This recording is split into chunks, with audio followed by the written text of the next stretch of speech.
Dans le Gard, entre Costières et Camargue, Michael Gay et son frère ont placé l'environnement au cœur de leur exploitation de 374 hectares. C'est un critère constamment intégré dans leurs décisions, et cela a été particulièrement évident en 2018, lorsqu'ils ont opté pour un changement de modèle commercial, en commençant à produire des aliments pour le bétail à partir de leur récolte.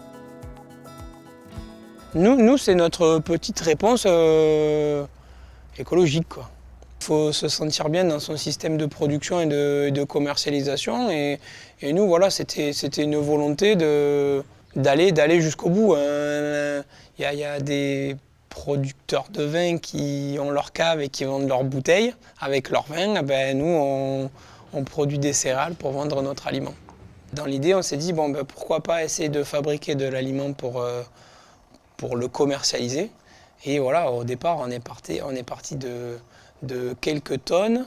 On a cherché pendant 6-8 mois à trouver une bonne formulation et une bonne composition. Et la nutrition animale, maintenant, ça fait partie de nos activités. Et comme je vous dis, voilà, nous, on a complètement changé. On part vraiment de la nutrition animale et après on va aller produire sur l'exploitation ou produire avec des agriculteurs locaux des céréales dont on a besoin. Cette approche leur permet de s'affranchir de la volatilité des marchés mondiaux et de stabiliser les revenus de l'exploitation grâce à la régularité du prix de vente des aliments. Il leur a fallu 8 mois pour élaborer la formulation de leur produit phare, le Naturolin qui contient 10% de graines entières de sorgho. Il est destiné à l'alimentation des volailles de chair et de ponte. Là, on le voit, il est là, le sorgho. Donc ça, c'est notre alimentation à nous. On appelle ça du naturolin, parce que du coup, on incorpore du lin à l'intérieur. Donc c'est pour la production volaille de chair et ponte. Et du coup, c'est notre aliment du bétail phare, on va dire. C'est celui qu'on commercialise le plus. Mais on a la possibilité de faire un aliment un peu plus économique. Et là, le sorgho a un peu plus sa place dans cet aliment-là. La volaille reste l'alimentation qu'on commercialise le plus parce que c'est là où on a le plus de consommateurs, quoi. Voilà. Mais après, oui, effectivement, on a la volaille. Après, il y a les ovins et les caprins pour la chair et le lait.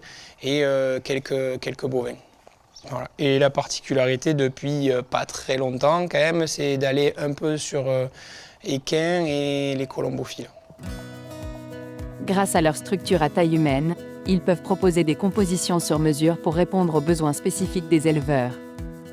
C'est particulièrement important pour les producteurs qui ont un besoin spécifique et surtout très intéressant pour les colombophiles. Chaque élevage en fait a différentes façons de nourrir leurs pigeons et du coup en fait ils veulent chacun plus ou moins leurs aliments.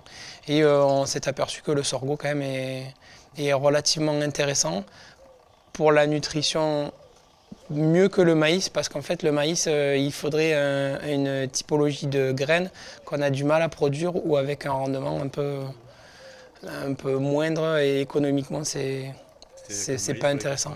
Il faudrait il faudrait des petits grains ronds. C'est déjà plus facile de récolter du sorgho aux normes que du maïs. Ça, sincèrement, on va sécher du maïs, qu'on ne séchera pas du sorgho. Là-dessus, c'est quelque chose qu'il faut mettre dans la balance par rapport à du maïs. Le fait de ne pas avoir de frais de séchage, c'est quand même important, d'autant plus maintenant avec le coût de l'énergie.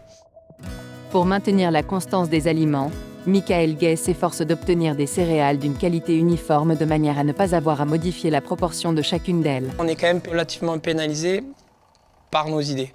Parce que du coup, en fait, ce qu'on ne veut pas, c'est mettre des correcteurs, des compléments et tout ça. On veut vraiment essayer de faire à base de céréales. Et en fait, on va faire varier nos quantités de telle ou telle céréale pour pouvoir avoir un taux de protéines suffisamment intéressant. Notamment en production laitière pour les chèvres, il faut un taux butyre du lait qui soit suffisamment important pour la transformation et qui soit bien pour le fromage, mais économique aussi pour l'éleveur, quoi. Pour la partie laitière, on a travaillé avec un éleveur avec qui on continue de travailler. Et voilà, on a essayé avec des analyses de lait et lui sur sa fabrication, voir quand on va mettre plus ou moins une céréale, savoir si lui ça peut être intéressant sur sa production. Pour mener à bien ce projet, Michael Gay doit parvenir à établir un bon équilibre entre l'intérêt agronomique de l'exploitation et la nécessité de fournir toutes les céréales essentielles à la fabrication annuelle d'environ 1500 tonnes d'aliments. C'est entre autres pour ça que on a des pois protéagineux, enfin on met des pois protéagineux et de la févrole. Donc ça a un intérêt, nous, pour l'alimentation, pour un apport en protéines dans l'aliment. Et ça a le double intérêt sur l'exploitation, où c'est qu'on a un apport en azote qui n'est pas négligeable. Bon, ben voilà, on a essayé de trouver des productions où c'est qu'on peut essayer de trouver des avantages sur les deux volets. Dans ce schéma, le sorgho a naturellement trouvé sa place sur 22 hectares, d'autant plus qu'il était déjà cultivé pour les semences depuis les années 80. Il est complémentaire du maïs en le remplaçant avantageusement dans les parcelles moins faciles à irriguer, et il permet d'allonger la rotation. Alors si, on pourrait faire fonctionner le maïs, mais avec beaucoup plus d'eau. C'est vraiment mettre une culture irrigable dans des zones plus compliquées pour l'irrigation et qui nous permet de pouvoir allonger la rotation. C'est vraiment complémentaire du maïs en culture, et puisque ça nous permet d'allonger notre rotation et ça ne prend la place d'aucune des cultures, quoi. Notre système d'assolement, c'est blé, tournesol, maïs. Et on met le sorgho dans l'assolement pour avoir rallongé la rotation au niveau des parcelles où c'est qu'on fait souvent blé tournesol. Voilà, donc ça nous permet de pouvoir allonger cet assolement qui est des fois trop court, et on revient tout le temps avec les mêmes cultures. Sur l'exploitation, les variétés méridionales de sorgho sont privilégiées pour leur potentiel de rendement. Semées durant la première quinzaine de mai, leur récolte intervient mi-septembre. Michael Gay peut ainsi implanter une céréale d'automne, d'autant plus que le sorgho est un bon précédent.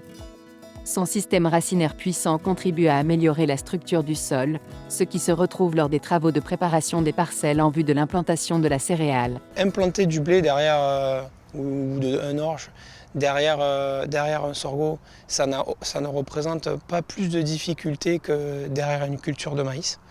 Par contre, sur l'aspect physiologique, les blés auraient tendance à être un peu moins poussants, un peu plus vert pâle. Mais ça, c'est au début de la production.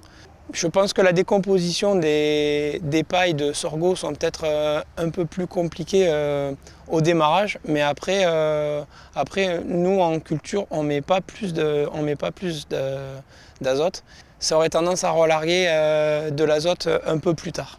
Voilà, c'est un peu différent que la culture du maïs, mais par contre, en termes de précédent, c'est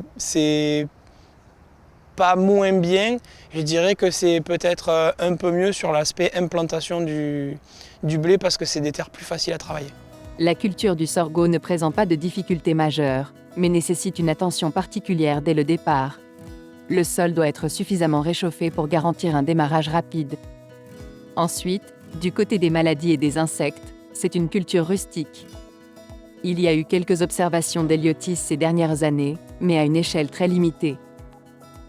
Là où c'est qu'on pêcherait un tout petit peu, c'est sur le désherbage. Voilà, on est sur certains types d'adventices où c'est qu'on a un tout petit peu de mal à contrôler.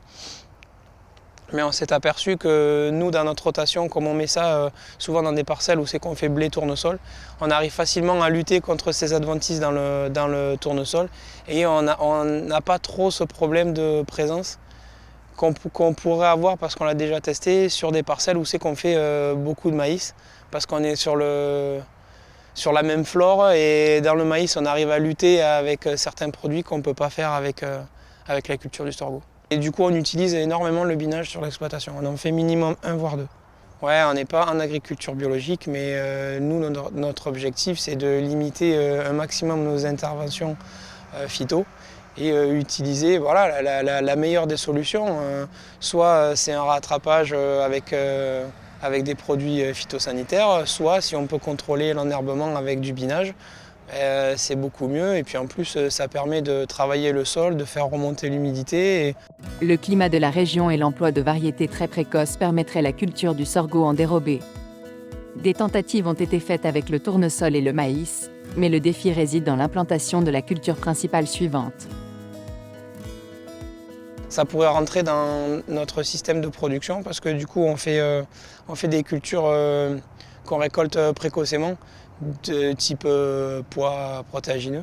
Et derrière un pois protéagineux, on pourrait facilement implanter un sorgho. Et c'est quelque chose que dans le futur on voudrait essayer. Pour les parcelles qu'on sème les plus tardives, en fait, on les a semées fin mai, début juin. Et il y a eu à 8-10 jours d'intervalle, on était dans la moisson des pois. Donc je ne sais pas si les 10 jours en définitive, ça ferait une grosse différence sur le rendement.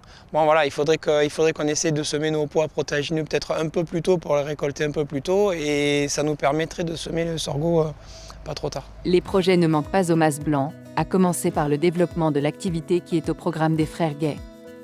Ils ne cherchent pas à franchir le cap pour devenir des industriels, ce n'est en aucun cas l'image qu'ils veulent donner de leur production. Cependant, il est nécessaire d'atteindre un volume suffisant pour améliorer les équipements et dégager du temps. Et ils maintiennent leur cap, en entreprenant simultanément des actions pour compenser l'impact négatif sur l'environnement.